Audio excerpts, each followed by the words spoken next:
What is up, my party people? Circuitron back again, and welcome back to another episode in my Stranger Things reaction, analysis, and mini review series. In this series, if you aren't familiar with the first two episodes, we watch the episode live. I cut out and take certain segments from the episode, giving you my gut reaction, theories, questions, all sorts of things about the content in question. Today, we will be covering episode 3 of Stranger Things 5, which is chapter 3, The Turnbow Trap. Without any further ado, let's jump right into it.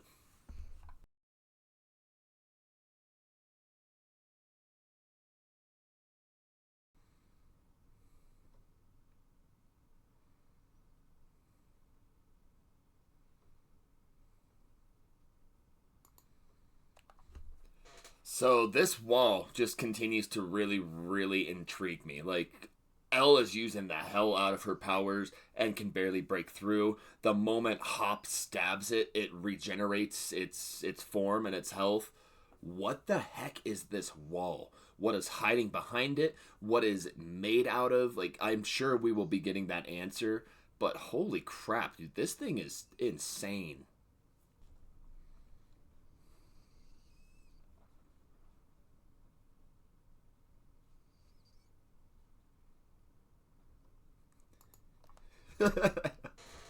I love when she tosses the can at Hopper and it just clink. Freaking again, I adore the moments between these two. I'm so glad that we have so much more with them this season.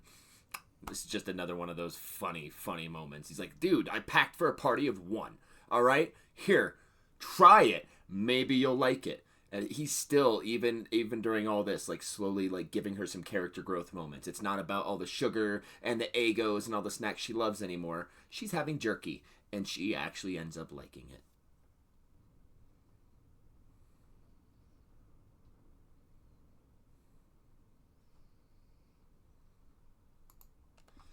So again, little suspension of disbelief. I don't understand this moment entirely. Like, obviously, last episode, Kay was tipped off that she's in the Upside Down. Kay. But how in the world, in that moment, did they know to turn on the little pulse blaster, and how did they know to go directly to them? Like, again, suspension of disbelief. I know it brings the plot forward a little bit, but just this is my fourth time through this episode, third time through this episode, and it just bugs me every time. It's like, okay, they're literally down the road straight from them, and it's in that very moment that the guy finally decides to turn on the little pulse, whatever that machine is, and affect 11. It's just weird moment to me.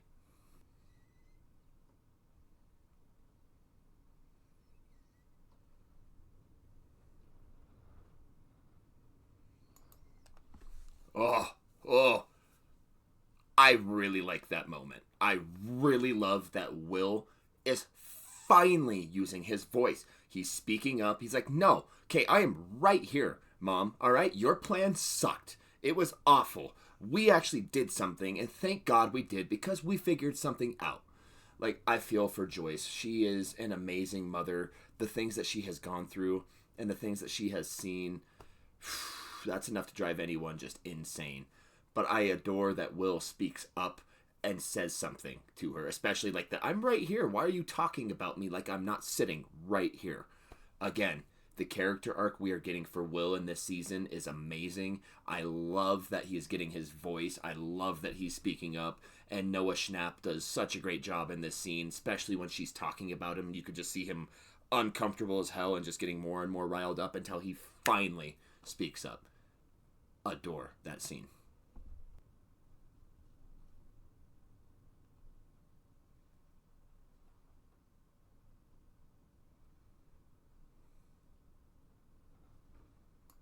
Ooh, Mr. What's It's back. So, a couple things in that scene. Again, I cannot take credit for this one. It's the variety of Stranger Things content I've seen here and there. But that thing in front of him is the Tesseract. It's that three-dimensional space inside a larger space. And I feel like that's going to play a much bigger role in kind of explaining the whole wormhole theory and explaining multiple dimensions going further into this season. I don't really fully understand the concept of the Tesseract, but I know there's also a reference to that or something related to that in A Wrinkle in Time. That's something that we'll talk about a little bit more in my theories and upcoming ideas video after all these reaction videos. But just everything, all of these little breadcrumbs that they lay out throughout the series, they just always pay off in some way. Also, Mr. What's-It, he's back. He's now affecting Derek, so that just leads on from the previous episode where they find out that Will has been seeing through Vecna's eyes, and now it's confirmed. There's Mr. What's-It. He's trying to get Derek next. I really, really enjoy what they're doing with this season, and that he's trying to draw in all of these kids to, again, a direct reference basically to season 1, where Will originally goes missing. Now all of these other kids are starting to be taken. Just brilliant kind of what goes around comes around, like resetting of the timeline type thing. I really, really like what this season's doing so far. Dun dun dun! Chapter 3, The Turnbow Trap.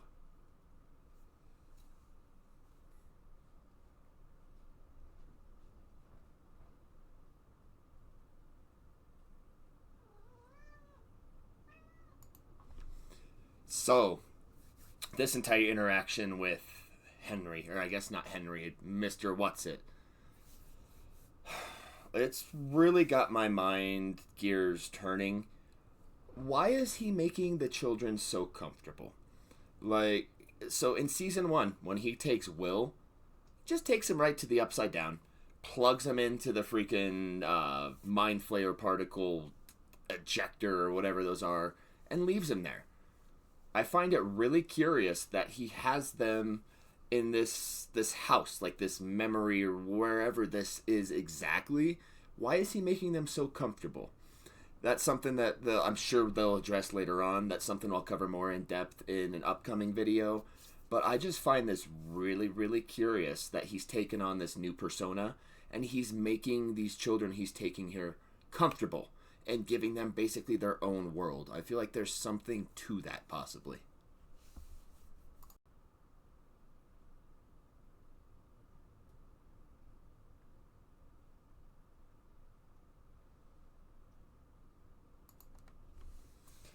So, that entire scene outside with Mr. What's-It, obviously he's trying to instill a great amount of trust in Holly.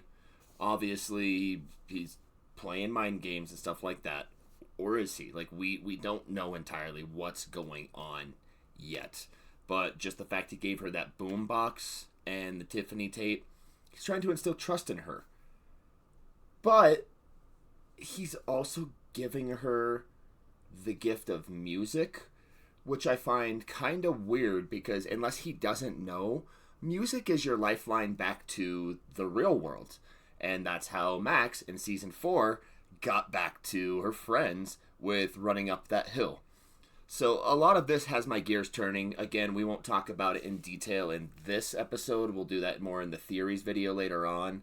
But I find it really odd that he gives her the gift of music. There might be something to that.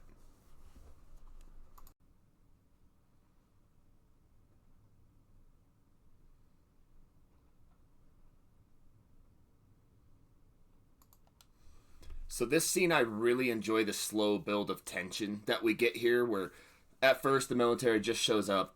They're like, hey, here's a lighter, smoke him if you got him. I'm going to go piss on this wall. And then he sees the knife, and then they slowly come to the realization, like, there might be someone around here. I just really, really like that slow build-up of tension up to what we get next.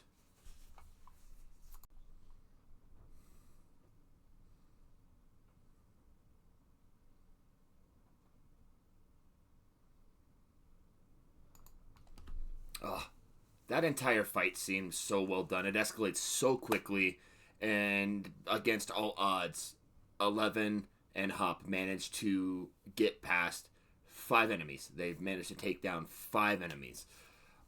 I just thought it was awesome. The choreographing was really, really well done. And it really shows how badass of a team Elle and Hop really are. The fact that he had the wisdom to like bring out the grenades to take down the guys that were coming towards them, and then immediately shoot the hedgehog or the pulse machine that they used to disable Elle's powers, and then she just knocks the other dude out with the door. Awesome teamwork, amazing choreographing, and it really, like, this episode hits the ground running. It's insane from the very beginning. So I really, again, can't stop singing the praises of just how much I love the Hopper and Elle scenes in the Upside Down.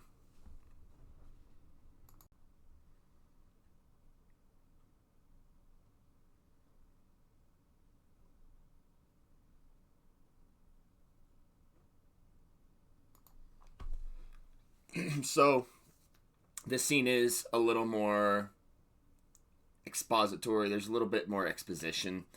But I do really enjoy these moments where all the characters do come back together and let each other know what's going on. A common complaint I see just in a lot of entertainment media is characters don't talk. They don't communicate with one another. Even earlier in Stranger Things, that was a big complaint for a lot of people. Is like the characters don't let each other know what the hell's going on. So everyone's kind of in the dark and fumbling around. One thing I will say about this season so far, I love how much the characters do talk. They're all letting each other in on everything that's going on. That way everyone's up to date and knowing exactly what's going on. So they're all on the same page. I mean, we are in the end game. Every move they make matters. It is a super advanced chessboard at this point. If they're not all on the same page and not communicating, then what the hell are we doing? So, I mean, this scene in the grand scheme of things, that probably doesn't matter that much, but it's letting everyone know that Vecna / Henry / one is showing up as Mr. Whatsit and is befriending all of these kids. For what reason?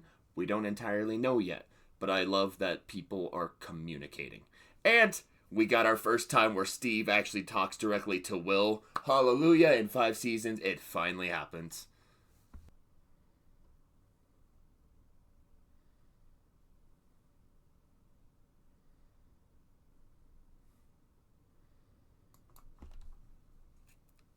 I adore that moment right there. Again, it is all about the small moments in this series, and where she says it's not time to play it safe, Jonathan, after the beginning of the episode where Will kind of loses it on her and says it's not time to play it safe. I love that. That is why I adore this show so much. The character moment, the caring they have, the chemistry all of the actors have, just that unspoken look between Noah Schnapp and Winona Ryder, between Will and Joyce, right there where he appreciates her so much for saying that. It just warms my heart so freaking much. On the other side of things here, so now we're stuck in the exposition trap again. We had the scene previous to this where everyone explained what was going on and what Mr. Whatsit is up to. And now they're talking about the plan. They're going in detail about what they're going to do with the plan. While I agree, again, it's good that they're all on the same page with one another, this is a trap that Stranger Things does fall into quite a bit, where they'll go over like the entire plan and what they're going to do and how they're going to do it, and then the rest of the episode will be them executing that plan. While a little bit of exposition is good, sometimes I do feel like we lose maybe a few other moments because of the focus and the insistence on over-explaining everything. So, I mean, not a major gripe. I love this episode. I love what they do with it.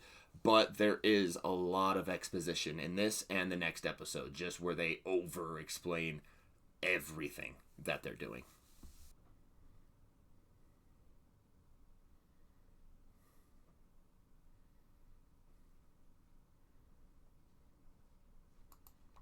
Alright, so even though what I did just have to say about the exposition does still kind of hold true, I do appreciate this moment. And just this season in general, we are leaning so much more into Dungeons and Dragons all throughout again. Like in the beginning, how it was all about D&D and that's how everything began. I love that he's using the figures to explain everything. Like this entire season has so many D&D influences and so many references all throughout. Like, I love it. I love to see it. I love to see the respect and the reverence that this season holds for the rest of the seasons. This is truly a love letter to fans. This is truly going to be the ending that we're hoping for. I am very, very steadfast in the belief that we are going to get a hell of a finale.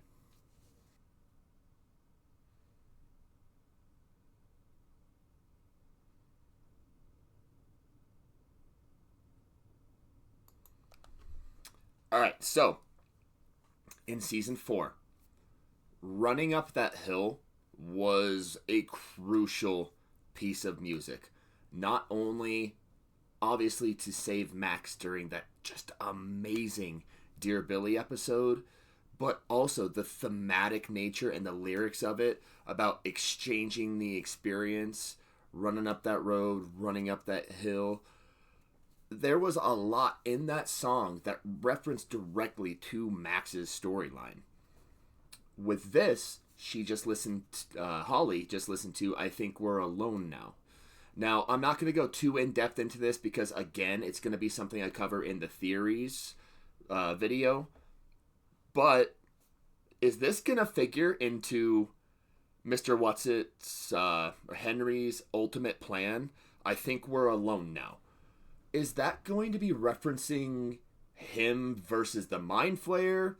Him versus the group? Like, there's going to be a severe, like, insane thematic relation between that song and the plot. I just don't know entirely what it is yet, but I know there's going to be a major, major, major revelation and a major relation to the lyrics of that song. I think we're alone now. Don't know what it is yet, but I've got as Mr. What's-It would say, I've got a hunch.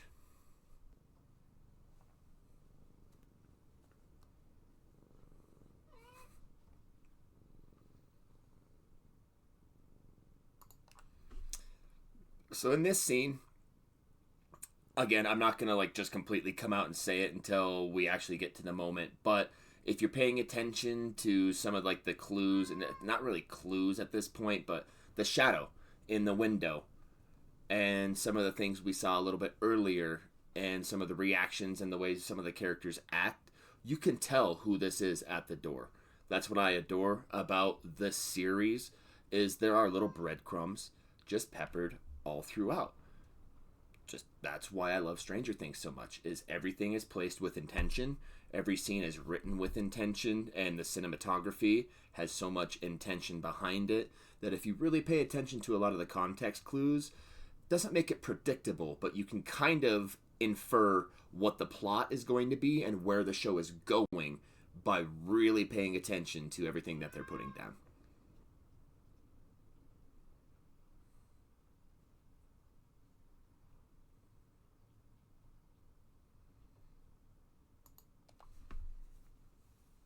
I love, again, all the references back to season 2.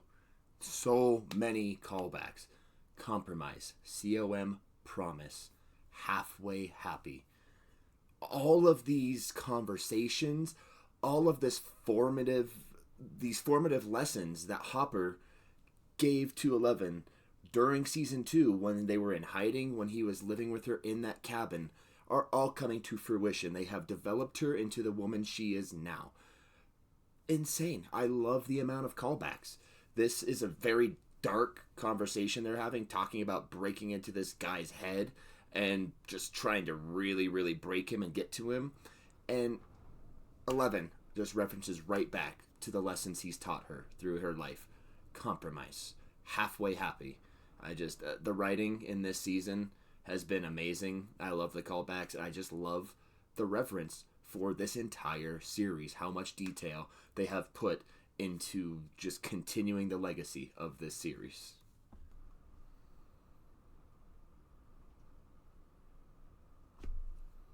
Okay, so this right here, this scene is going to be crucial for explaining what the hell is going on with the timeline, what's going on with the whole reference to 1983, all of that. I don't know if you can see in the little closed loop right there, but it says closed timeline curve. So, obviously, Mr. Clark has always been very crucial to explaining kind of what the hell is going on. This does reference back to the flea and the acrobat, I believe the third episode in Stranger Things 1, which basically he folds the paper over and shows how it makes a bridge between time and you can go from one point to another. In this season, I feel like it's going to be explained even further because with his diagram here, you have the hourglass shape, you have infalling matter from the top that goes out then the bottom through a shortcut per se. Then on the other side of it, you have the normal route that goes from the top to the bottom of the hourglass, which would be the normal time route. And then in the middle, you have the circle with arrows pointing either way that say closed timeline curve.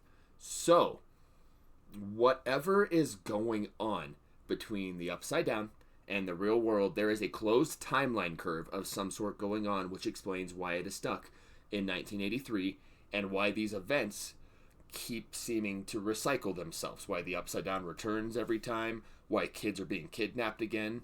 So this scene right here, I feel like is going to be a very crucial part in explaining the connection between the upside down and the real world and the timelines and just the whole reference to Wrinkle in Time and all of that, just everything in general. We are going to figure out exactly what's going on in Volume 2, I believe, and it's going to have this huge part to play with wormholes and different timelines.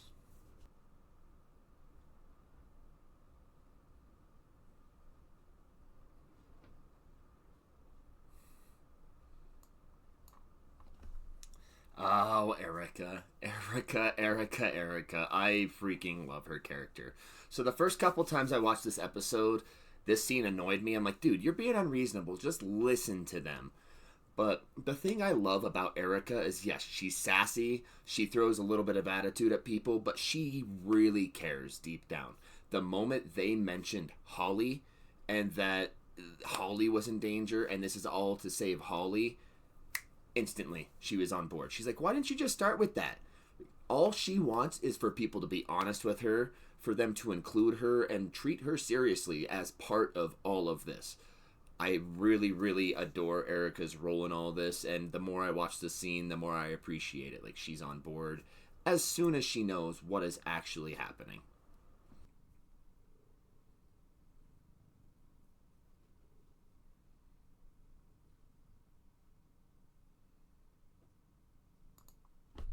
So again, every moment with Robin and Will, he starts letting out more of himself, becomes a lot more like questioning and becomes a lot more comfortable in himself in asking these questions. I adore every moment that we've gotten with them. I think they bounce off each other super, super well.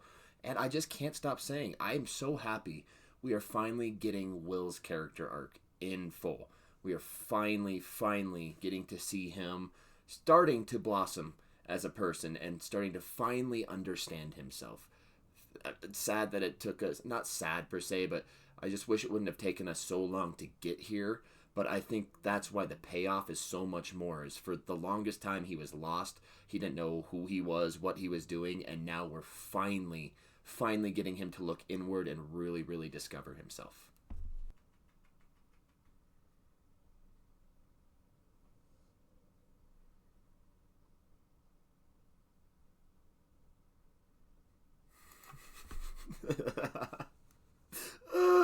Have I said yet that I love Murray? Again, I just any scene with him in it, I love that he's still in it. I know he has like kind of a smaller role. He's their smuggler this season. I don't know what he's gonna be going forward, but I just love that moment. Got spark plugs for Dustin. Dustin gets kind of like, you didn't get everything else. He's like, no, dude, I'm smuggling this shit. Be thankful. Kiss my jolly ass. And then Dustin realizes he's being unreasonable, and he's like, oh, okay. I'm sorry. Thank you. Like, I love Murray. He is sarcastic. He literally doesn't take bull crap from anyone. He's freaking hilarious. And I will always love Murray. He will always be one of my favorites.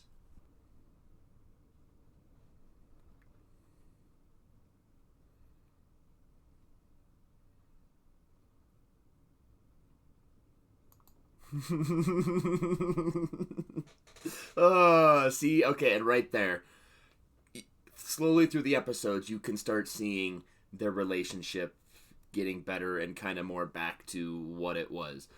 if Steve was truly really upset and didn't like him anymore, do you think that he would take that at all and let Dustin just drill into the top of his car?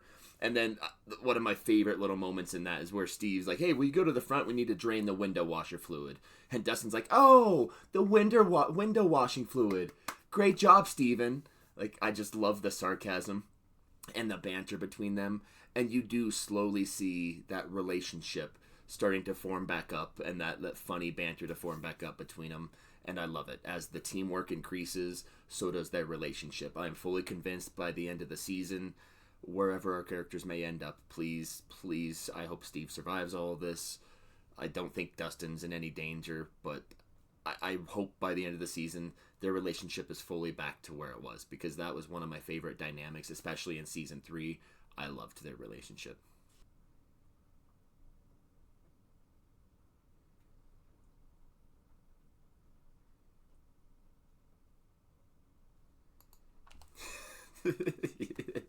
Oh, the sass. I love the sass. So, again, all the callbacks to season 2. I love when Jonathan, Nancy, and Murray are on screen. They bounce off each other really well. There's so much comedy genius in this moment. Like, I love that the conversation's serious, and Murray's telling him, like, "Dude, like, come on, shit or get off the pot. This is a necessary moment. Like, the reminder of death and how fickle life can be. Just ask her to marry you. Commit to one each other. Like, come on, what are you doing?"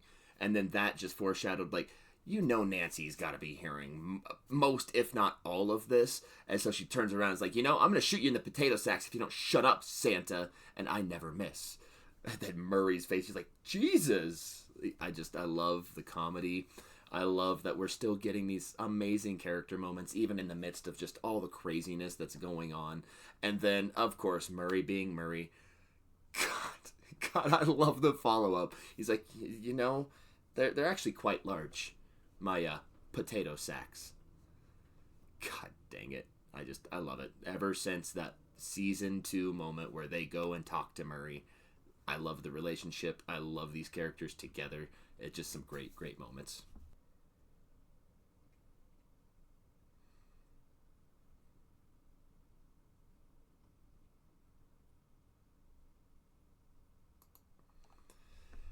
So I really hope that this is positive foreshadowing and not this guy's doomed foreshadowing. So in a lot of stories, when like there's the person that wants to like declare their love, or they want everything to be okay and they want to basically have a happy life together, it's usually not that. I'm really, really hoping Jonathan does make it through all of this. Like, I have no idea who's gonna die, who's gonna make it through, who's not going to make it through in this series. I know the Duffers have come out and said that this is not Game of Thrones. They don't go at it just to like kill people. But spoilers, potential spoilers, it has been teased that there is going to be a brutal, devastating death this season. That could be anybody. That could be Steve. That could be Jonathan. That could be... I don't think it'll be Robin, but there's been some theorizing I've seen lately with the new posters that have released that there's not one for Robin. People are theorizing maybe it's Robin. It could be Hopper. We don't know. So I really, really hope that this all works out, that he proposes to her, she says yes, and I hope they're able to live happily ever after as well. I really want this to have a positive outcome where evil is defeated, where everyone gets to go their separate ways in happiness and health. I know not everyone's going to make it through. I know it's probably not going to be a traditional happy ending, but I really, really want to see a lot of these characters succeed. I really, really want to see them make it through. And I'm just, the closer we get to Volume 2, the more worried I'm getting. Like, I think there is going to be a lot of sadness before things get good. Like, I know we're losing someone. I just don't know who.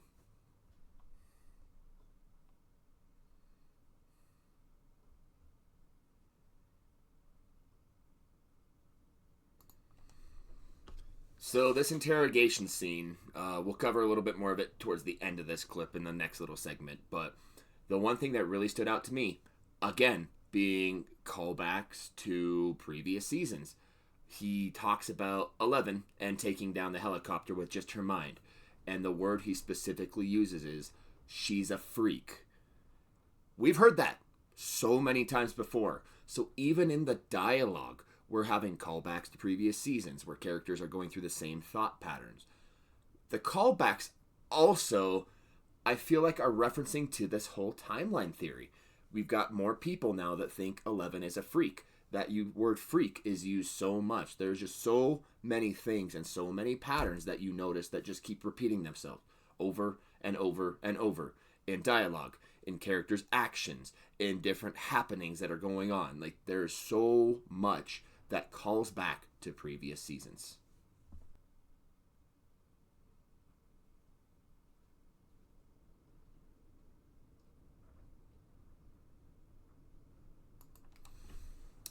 So that scene is insane. I really, really like that interrogation scene. The actor that plays Lieutenant Ackers, what a freaking great job there. He, like, his desperation, he's like, I don't know. He's like literally breaking down, about to freaking cry, like freaking desperation. Super intense. I love that she breaks into his mind. She gets to see kind of what's going on in the base and finds this door. And as she kind of says right after this, there's someone in there, a powerful being like me. They have him. They have Vecna. Insane. The first time I watched this episode, I'm just like, my mind is spinning. We're not going to go into detail on what's behind the door right now, but needless to say, I had my doubts, I had my questions, and I had my ideas, which the idea that I did have, which we'll cover when we get to that reveal, I was actually right, which I was pretty proud of myself. I don't think it's that hard to guess, but I was proud of myself because usually I'm not that smart and I don't guess this stuff right off the bat. The other thing I really, really like about this scene, again, callbacks to previous seasons. Season 1, Season 2. We're in the junkyard again. Literally, she is sitting in the bus where Hopper comes and saves them in the first season in the junkyard. So we just keep, again, this whole timeline theory. We're going back to locations we've been to before. We just keep reusing the same locations, the same areas. Like, everything ties back into one another, and I love that.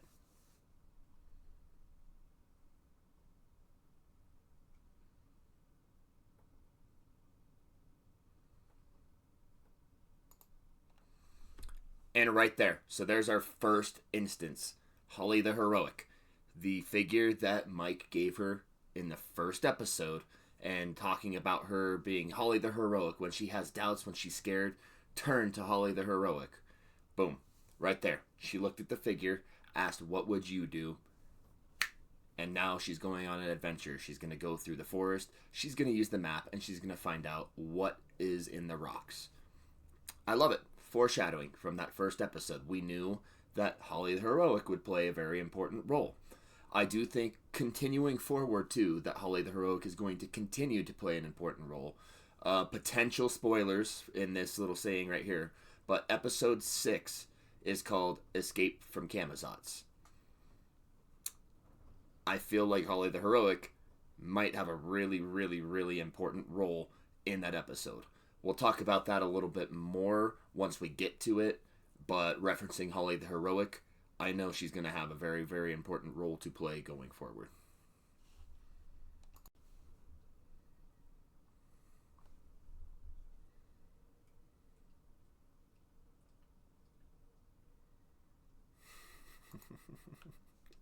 Oh, I love Erica.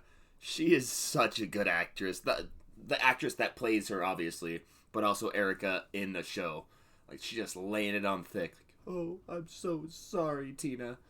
Well played. Well done, Erica.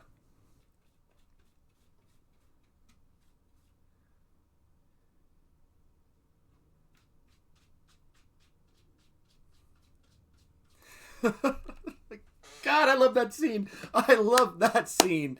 Oh my God. So just starting with like the slow build up, where you're gonna alienate your spheres, your spheres, to where he like stands up and is freaking all wasted. Derek saying, "Holy shit, Dad's wasted again."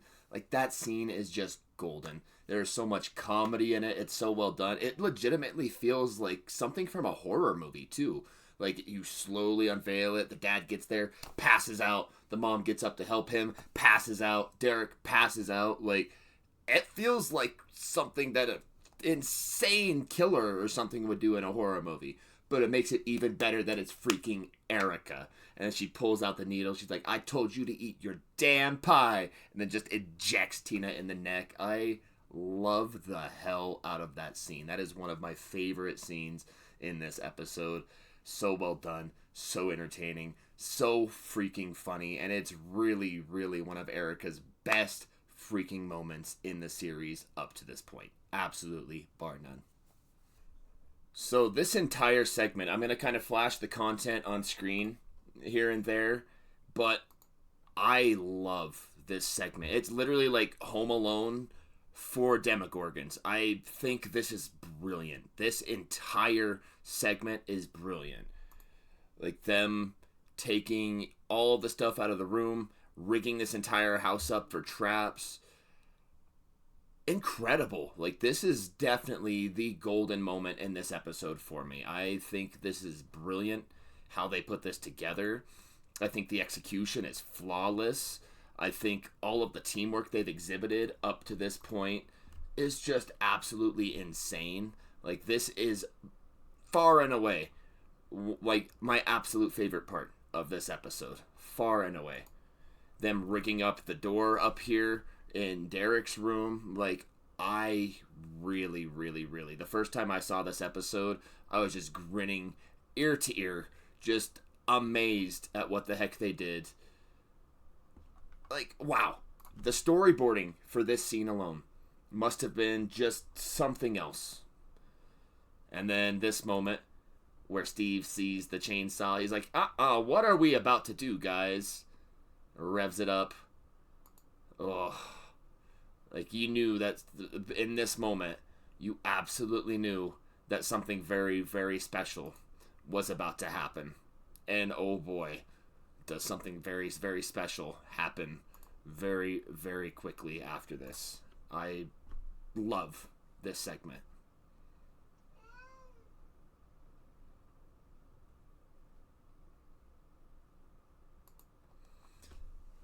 Alright, so a couple things about this part right here where he talks to his mom outside. First of all, beautiful scene. I love that they pour their hearts out to each other here. She's saying how she thinks about that night all the time, how she felt awful. What kind of mom doesn't check on her 11-year-old son? She got home, she smoked cigarettes, she drank, she didn't go check on her son after her shift ran late. And Will's response, how, like, don't feel guilty. This is not your fault. You didn't do this. You didn't cause all of this. I just love this. I just, again, just shows that immense bond between mother and son, that immense love, that connection that is so important and has been so important through this entire series. I just really love this moment. I love how Winona Ryder and Noah Schnapp bounce off one another. Amazing actors, amazing performances. The other side of this, again, I can't take credit for this. This is theories I've been seeing on TikTok and stuff everywhere. Again, we'll cover this much more in my theories and upcoming ideas video that I'm doing later on. But he comes outside without his jacket on, and it's cold outside. Remember in season 2 when he gets taken over by the Mind Flayer and how the Mind Flayer likes it cold? Foreshadowing. I guarantee that is foreshadowing. Things are about to get way worse for Will before they get better. We'll talk about it a lot more in depth later on, but just a little small moment that a lot of people have caught that I am now conveying on again, not my catch, the catch of many people on TikTok. But holy crap, just the small writing details they put into this show astound me.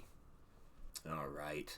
And this right here is the golden moment in this episode.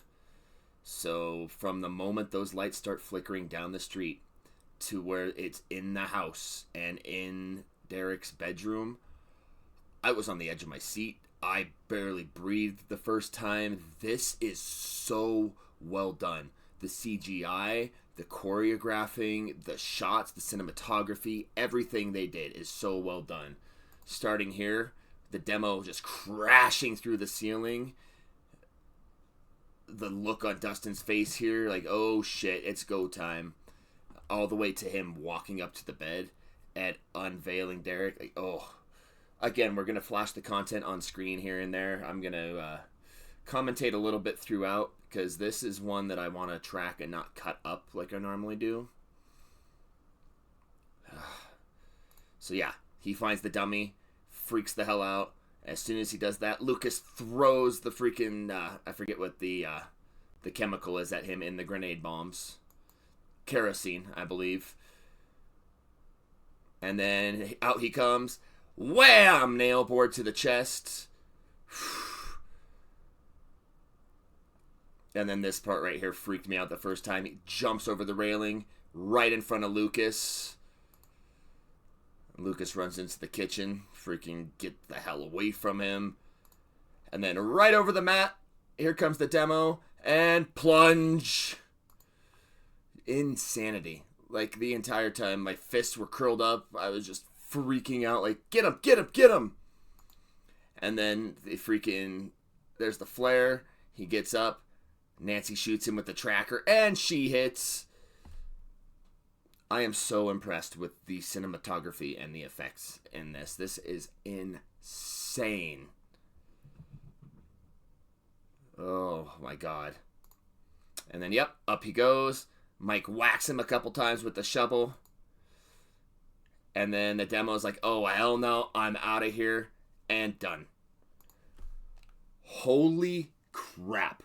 Even though that's only like a minute and a half of footage, maybe 2 minutes of what goes on there.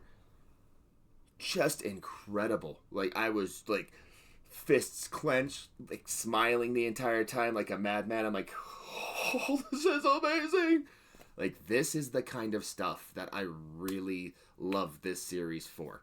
You go from not the lows, but you go from like the chill, calm moments where the characters are talking to each other, like what we just had with Will and Joyce, straight over to this demo just ravaging the house, freaking out, trying to get Derek, and the characters fighting against him. Like, I love the teamwork. I love the communication. I love the connection and the effects. God dang, that sequence right there is really what made this episode for me. It just elevates the hell out of it, and I had enjoyed every single moment we have spent in this house, in the Turnbow house. Like, well freaking done, Stranger Things team. Say that 5 times fast.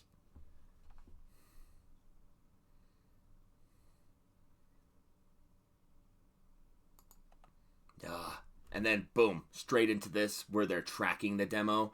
I, again, love the communication between Steve and Dustin. You really, again, see their friendship really solidifying. The conflict brings them together.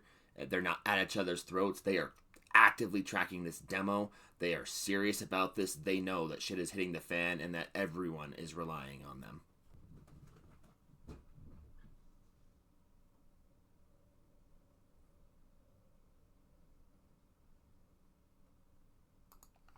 Oh, so that reveal right there too, when they turn around, Dustin's like, we lost a signal, turn around. And it goes to the barn, and you see Derek wake up, and you realize, like, oh shit, the demo knows where they're at. Like, you know, shit's about to hit the fan. You know, so much crap is about to come. I love it. Like, everything just escalates so quickly in this episode. Like, boom, boom, boom, boom, boom. It's coming at you so fast. Because they had the plan. The Home Alone house was executed flawlessly. The tracking was executed flawlessly. That was such a fun scene, watching them drive through the backyard, smashing through fences. And then, yeah, as soon as you get to the barn, and Will's like, oh, it's too late. He's seen where we're at. You just, the viewer, you just like, well, that's not good.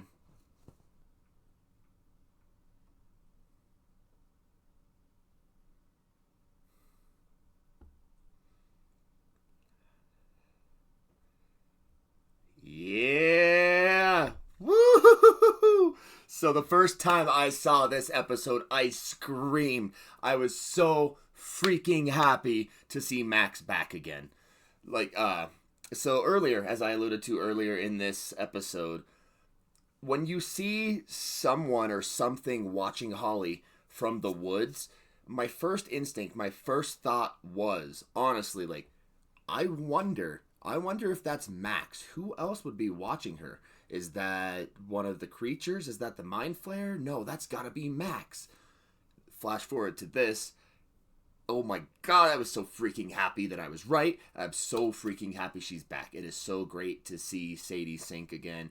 It is so great to see Max, other than just laying in a bed in a coma. I was afraid this entire season we wouldn't really be seeing much of her, and I'm so pleased that I was wrong about that, and we had this reveal at the end. I screamed. The first time I watched this episode, I freaking screamed. I love it. Amazing, amazing ending to the episode. And again, it makes you immediately want to go into the next episode. That's one thing that Stranger Things does really, really well, is they leave you on a cliffhanger that really makes you want to just jump straight in to that next episode. Whew. All right, so Chapter 3, The Turnbow Trap. What an amazing episode. So I'm going to preface it right now by saying this is absolutely far and above my absolute favorite episode out of the first volume. Not saying the rest of them aren't good. I love them all. But this episode is my absolute favorite. We have so many good moments in this episode.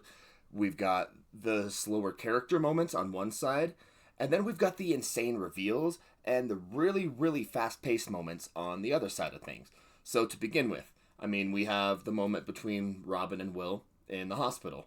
I love that we are continuing to see Will's character blossom. We're really starting to see him really come into his own and try to figure himself out. He's asking those hard questions. He's speaking up for himself and not just letting things be bygones anymore. He is actively vouching for himself and becoming his own person. We have the moment between Nancy and Jonathan and Murray. I love the whole potato sack moment where she's shooting the tracker into the bag. She's so tired of their crap. She wants to find her sister.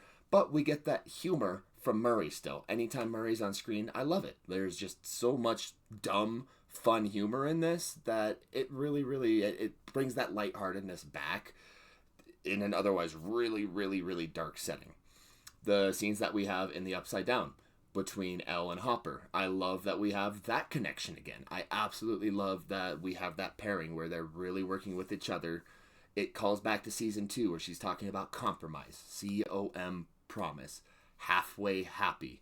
They're literally calling back to all of these conversations that Hopper and Elle have had that has made her into the person she is now. We also have, oh my god, that wonderful moment between Joyce and Will outside of the barn, where I feel so bad for Joyce. She feels so responsible for everything that has happened to Will. She thinks about that night all the time. And I love that Will comes back and talks to her and says, "No, Mom, that is not your fault. That is not your fault. What happened to me, you can't blame yourself. Your shift ran late. It's not like you're being a negligent mom that doesn't care." And she just feels so guilty. She's like, what kind of mom doesn't check on her 11-year-old son? So I really, really loved that moment between them because it shows like how much she does care, how much she does blame herself even though she shouldn't, and how much she just wants this over for her son. We also have hilarious moment with Erica around the dinner table in the Turnbow house. I love that. That is just a top-notch moment for Erica. It is definitely up in my favorites now at this point for Erica. On the other side of things, we have the crazier moments. We have the more pulse-pounding shit. We've got the Home Alone house setup, which I thought was super well done.